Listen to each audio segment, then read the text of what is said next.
सबको जैम सिकी, क्या थर्ड वर्ल्ड वार होने वाला है? सबसे पहले मैं आपको बता दूं, पता नहीं मेरी ये वीडियो कब तक यूट्यूब पर रहने वाली है। जल्दी से इस वीडियो को देखें और शेयर करें, क्योंकि यूट्यूब को मेरे साथ पता नहीं क्या नफरत है या मुझसे डरते हैं। जैसे मैं शैतान के कामों को एक्सपोज करता हूँ, मेरी वीडियो को डिलीट कर दिया जाता है और तोहफे में स्ट्राइक दे दी जाती है।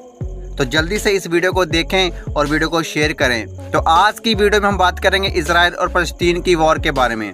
अब जो लोग मेरी वीडियो को डेली देखते हैं, मुझे रोज़ सुनते हैं, वो जानते हैं कि इस वॉर के पीछे क्या एजेंडा है। मेरे मानने में ये बात नहीं आती है कि कोई बुलडोज़र लेकर आता है और इजराइल के बॉर्डर को ब्रेक कर देता है, उसकी जालियों को तोड़ देता है और लोग अंदर घुसना शुरू हो जाते हैं। कोई आसमान से आ रहा है, कोई समुंदर से आ रहा है, तो इनकी सिक्योरिटी कहाँ गई? इनकी डिफेंस सिस्टम कोई भी नहीं है। It is not a possible. आप खुद सोचें, दुनिया की टॉप 10 इंटेलिजेंट एजेंसी, जिनमें पहले नंबर पर आती है CIA और दूसरे नंबर पर आती है मोसाद, जो कि इजराइल की अपनी एजेंसी है, जिसने 6 दिन में 6 देशों को हरा दिया था। आप खुद बताएं, क्या ये मुमकिन है एक छोटा सा देश इजराइल के अंदर आ जाए उसकी बॉर्डर को तोड़कर? इजराइल ऐसा भी नहीं है कि इजराइल बहुत पीसफुली देश है, उसको पता ही नहीं कि हमने वॉर कैसे करनी है, हमने कैसे लड़ना है। जिसको ऐसा कोई देश नहीं है जिसको एक्सपीरियंस ना हो जंग करने का। इस बात को याद रखें, इजराइल एकमात्र ऐसा देश है जो अपने दुश्मन देशों के साथ घिरा हुआ है और लगातार जंग में रहता है।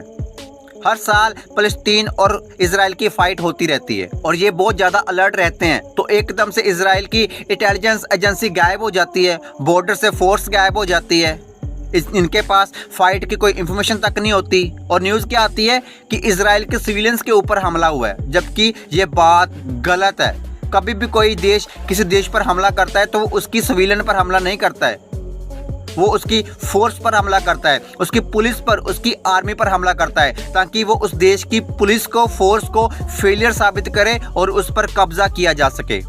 अभी तक लोगों को हमास और इजराइल की फाइट का मोटिव ही समझ नहीं आ रहा है कि ये क्या है। जो मैं आपको सीधी सीधी बता दूं, ये सिर्फ और सिर्फ एक फ्रॉड है और ये इनसाइड गेम है। आपको याद करना है, आज से 19-20 साल पहले जाना है, पीछे जाना है अपने 2000 या 2001 के बीच में अमेरिका में एक हमला हुआ था, वर्ल्ड ट्रेड सेंटर। उसके बाद क्या हुआ? गुंडागर्दी के नाम पर, दहशतगर्दी के नाम पर जंगें शुरू हो गई। एक आदमी जिसका नाम आपने सुना होगा, ओसामा करके कोई नाम था, उसको बहुत हीरो सा बना दिया गया। फिर उसके बाद रिजल्ट क्या आया? अमेरिका ने कई मुस्लिम देशों पर हमला कर दिया और कई निर्दोष लोग मारे गए, पुलिस मारेगी, फोर्स मारेगी, जबकि उनका दूर दूर तक हमले के साथ, इस जंग के साथ कोई लेना देना भी नहीं था। मैं आपको बता दूं, ये हमला खुद अमेरिका ने अपने ऊपर करवाया था, ताकि सारे मुस्लिम देशों को तबाह बर्बाद किया जा सके। जिन देशों पर उस वक्त अमेरिका ने हमला किया था, उनकी इकोनॉमी आज तक डिसेबल्ड है, आज तक वो सेट नहीं हुए हैं। मेरे हिसाब से इस अटैक के पीछे खुद इजराइल और CIA है। मैं आपको वो बता रहा हूँ जिसके बारे में कोई बात नहीं कर रहा है, और ये बात मैं ऐसे कैसे बोल रहा हूँ कि इसके पीछे खुद इजराइल है। ये जो स्क्रीन पर आप देख रहे हैं, ये डॉलर का इंडेक्स है, यानी कि पूरी दुनिया की जो करेंसी है ये डॉलर में ट्रेड होती है। देखिए उनके खिलाफ डॉलर का इंडेक्स कैसे परफॉर्म कर रहा है। आपके सामने है, यहाँ से डॉलर शुरू होता है ऊपर जाना और फिर एकदम से नीचे आता है। आपको पता है, ब्रिक्स की बात होने लगी थी। बहुत सारे देश हैं जो चाहते हैं कि डॉलर को किसी तरह से खत्म किया जा सके, वर्ल्ड रिजर्व करेंसी से खत्म कर दिया जाए, इसको निकाल दिया जाए। याद रखें, डॉलर के खिलाफ एक कैंपेन चलाई जा रही है। शायद आप जानते होंगे कि अमेरिका हथियार बनाने और हथियार बेचने वाला पहला देश है। वो सारे के सारे देश अमेरिका से हथियार खरीदते हैं और जब अमेरिका हथियार बेचता है तो डॉलर में बेचता है। मतलब साफ है, जब जंग होगी तो हर एक देश को हथियार की जरूरत होती है, और फिर किसी ने अगर हथियार लेने तो किससे लेने हैं? अमेरिका से। और जब अमेरिका ने हथियार बेचने हैं तो डॉलर में बेचने हैं, तो फिर डॉलर की कीमत बढ़ेगी। डॉलर की कीमत बढ़ेगी तो सारी दुनिया पर इम्पैक्ट होगा। वो कैसे, वो मैं आपको आगे चल के बताता हूँ। आपके सामने अभी सऊदी और इजराइल की पीस डील की बात हो रही थी और जंग शुरू हो जाती है। आपको क्या लगता है अचानक से शुरू हो गई? No, it was pre planned war. Hamas ने जो ऑपरेशन चलाया है इसराइल के खिलाफ, उसने उसका नाम क्या रखा है? तूफान अक्सा, जिसका मतलब है कि हमास नहीं चाहता कि इजराइल थर्ड टेंपल बनाए। सऊदी इजराइल के पीस डील से सिर्फ हमास और फिलिस्तीन को प्रॉब्लम नहीं है, इसके साथ ईरान को भी प्रॉब्लम है, और जो आए दिन इजराइल को धमकियां देता रहता है कि हम तुझे वर्ल्ड मैप से मिटा देंगे, हम तुझे खत्म कर देंगे, हम तुझे सफ़े हस्ती से मिटा देंगे। ये न्यूज़ जो अपनी स्क्रीन पर आप देख रहे हैं, ये जंग शुरू होने से 4 दिन पहले आती है, जिसमें लिखा है Iran Israel Saudi peace deal को नहीं रोक सकता है। ये रिस्पॉन्स आता है इजराइल के प्रेसिडेंट नेतन्याहू की ओर से।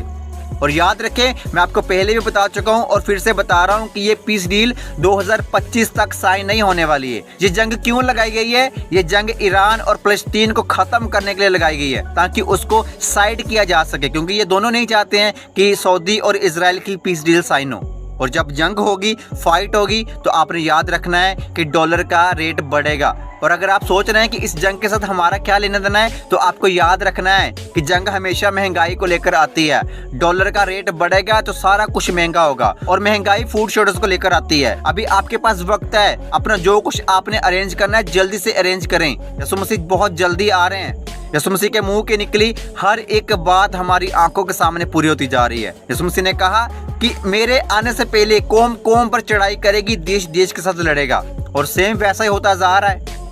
तो मैं आपको बताना चाहता हूँ, मैं आपको कहना चाहता हूँ, मैं आपको इनकरेज करना चाहता हूँ, अगर आप यीशु मसीह के बारे में नहीं जानते हैं तो प्लीज यीशु मसीह को जानें, अपने ऊपर थोड़ा सा तरस खाएं और यीशु मसीह के कलाम को जानें। वो आपको निजात दे सकता है, वो आपको शांति दे सकता है। यीशु मसीह ने कहा, इन चीजों को देखकर, इन जंगों को देखकर तुम्हारा मन ना घबराए। क्यों ना घबराए? क्योंकि मैं शांति देने वाला खुदावंद यीशु मसीह तुम्हारे साथ रहूंगा। तो एक बार मैं फिर से आपको कहना चाहता हूँ, यीशु मसीह को जाने, और मिलते हैं अगली वीडियो में। God bless you.